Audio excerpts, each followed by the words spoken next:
Neat ambiance? Very cool ambiance. Nothing of use in this report. No new leads from the witnesses either. It's a dead end. Ah, damn it. We weren't making any progress in this case. Nobody knew anything. Nobody saw anything, as always. We had just one other option left, and I already knew what Harvey was going to tell me next. Isn't it time you see, you know who? I'm not even sure if he'd want to talk to me. Ha! He always has a soft spot for you. I'd use that if I were in your shoes. Especially now, with the mayor breathing down our necks and demanding we nab the killer as soon as possible, you know. Also, I know I sound nothing like the characters, just go along with it. Harvey didn't really convince me, but we were running out of options and time. A lot has happened to Gotham these past few months, but Oswell was able to return to his throne as the criminal kingpin, and that had to be reckoned with. And I'm not going to use his feelings towards me for getting intel, even if they're still there, or if he had them at all. The bouncers at the door didn't try to stop me. This could be a good sign. I saw him right away at the bar, where he was carefully studying the drinks and the cocktails menu. He made a face as if he wasn't satisfied by the options, but maybe it was because he noticed me. James, what brings you here? Tell the lie, tell the truth, be brusque. What's brusque? I'm gonna tell the truth. I need information. Is that so? It's rather serious. Can we talk in private? He looks at me doubtfully. All right. He leads me further into the club. And sure, he agreed to hear me out, but would he help to agree? It would be priceless. Oh, why are we zooming into his butt? Like, goddamn, that is a wow. Penguin's really packing it back there. Like, goddamn, those are some wonderful snow globes he's got there.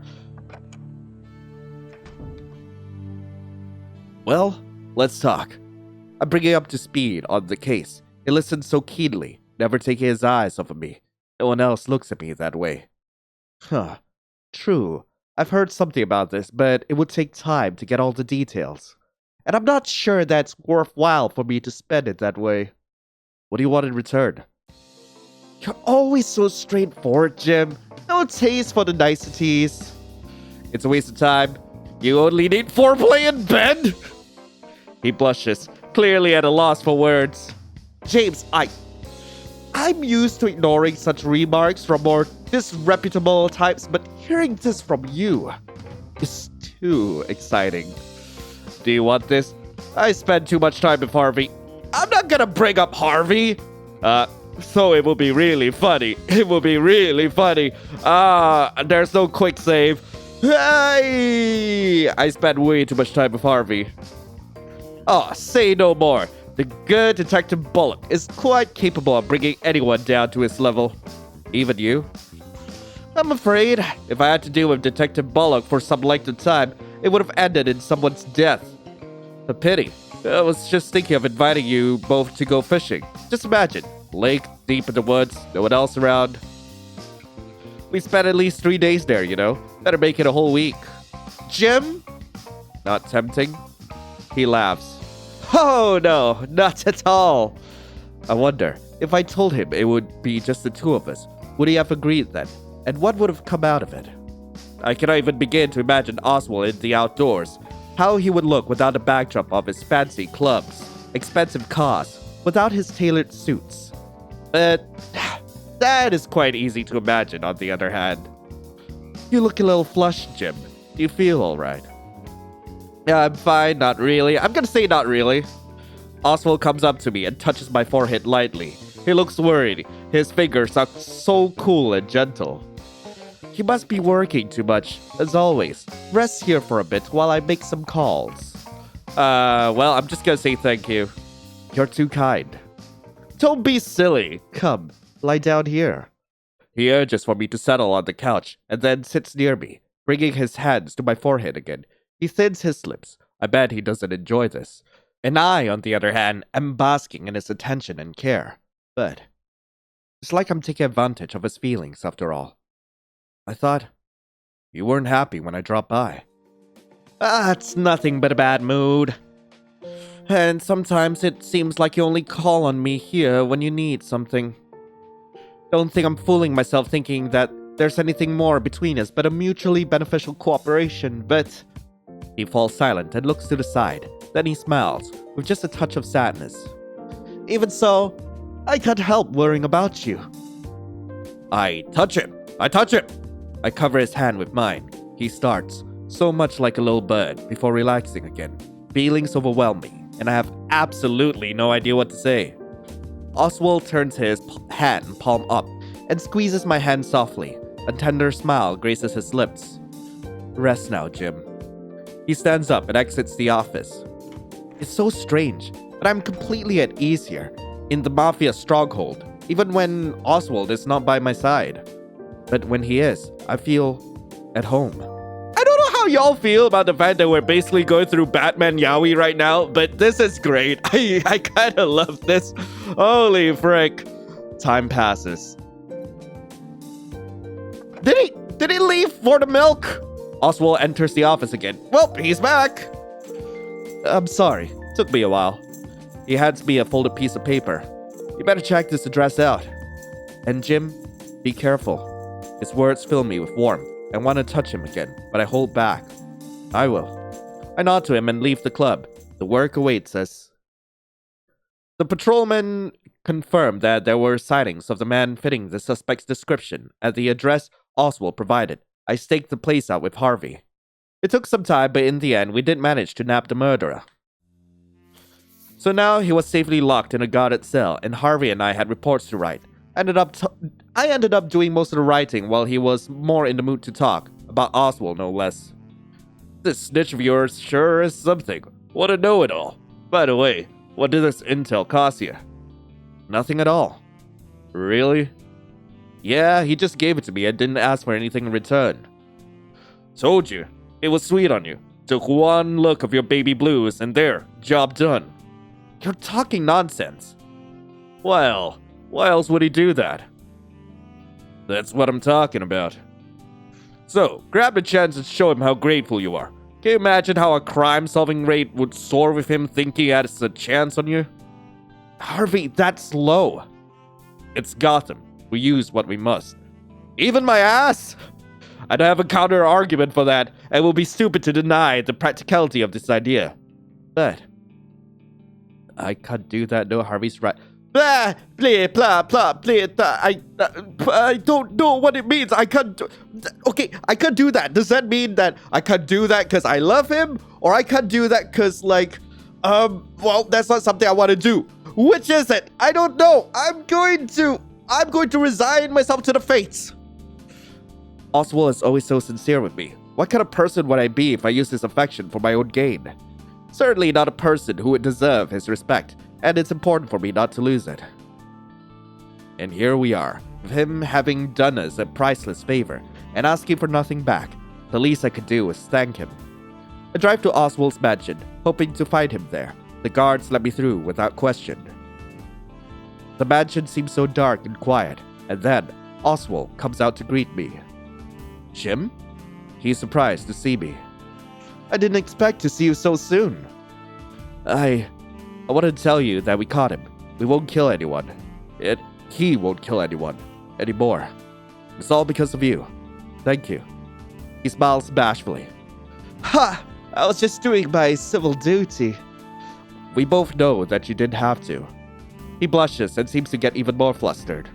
Jim, it's a cause for celebration, don't you think? Let's toast to your solving the case. Come. He leads me to a small lounge. It's very cozy with dim lighting and a fireplace burning. Oswald walks up to a minibar and turns towards me. What would you like to drink, Jim? Let's see. Gin and tonic, whiskey, champagne. I'm gonna go for a gin and tonic. Oh, a surprising choice. I thought you didn't like cocktails. It's a special occasion. Quite. He mixes 2 cocktails for the both of us and hands me the glass, bashful again. I'm not much of a bartender. I hope you like it. I don't doubt it. A cocktail made by him could only be perfect. Huh. Very good. Oswald's eyes shine with delight at that. Jim, I'm always glad to see you, but you must be in need of some information again, or you wouldn't... No, After I came to see you, I wanted to see you again. Just like that. And not because the police need something, but because I need it. He opens his mouth a little in surprise. My gaze lingers on his lips. I like that you help us, and we probably could have managed it without it, but then I wouldn't have any other excuse to come see you. I blush like a school kid. It's so naive, but damn if it's not the truth. All of Harvey's jabs and suggestions never hit the mark because I am already so in love with Oswald. I know that this was coming. This is exactly what I want, but God, I don't know why this line is making me crack up. Frick. But I love it. I freaking love it. Jim, but you don't need an excuse. I swear, if he calls me his friend again, You can come see me whenever you wish. You can do whatever you wish. Always. His eyes are hypnotizing. Those green depths beckoning me closer, as sure as a siren's song. And what if I wish to do this? I take his hand and stroke his wrist gently. He stills, eyes locked on me as he flushes. Can I do this? Yes. My heart thumps inside my chest so loudly. If I can touch his hand, what else would he allow me to do? I lift my hand slowly and cup his cheek, bringing him closer.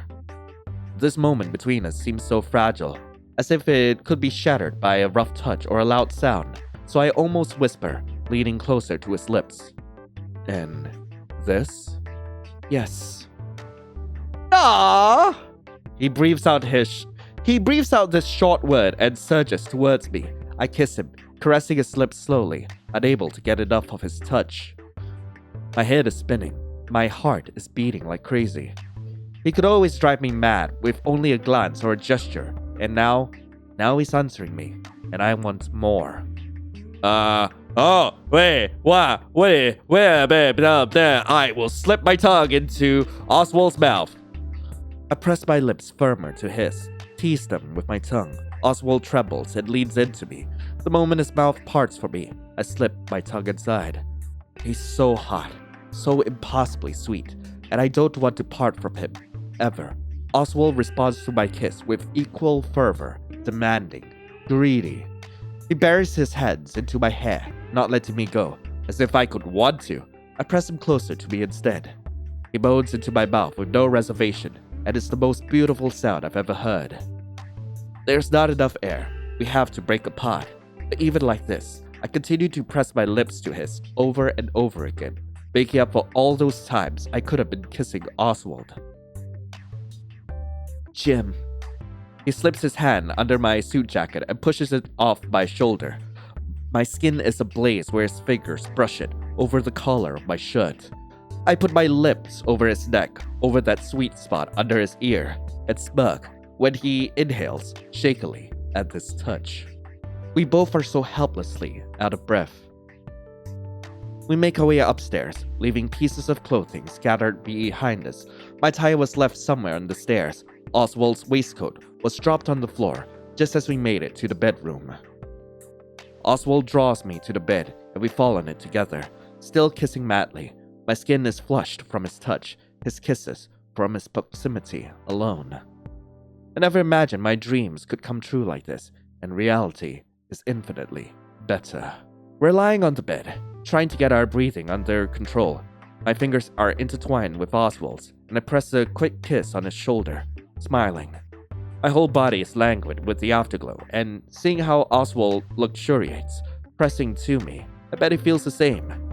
We need to take a shower. Uh-huh. I will gladly wash your back for you. Very tempting, Jim, but do you know what would be even better?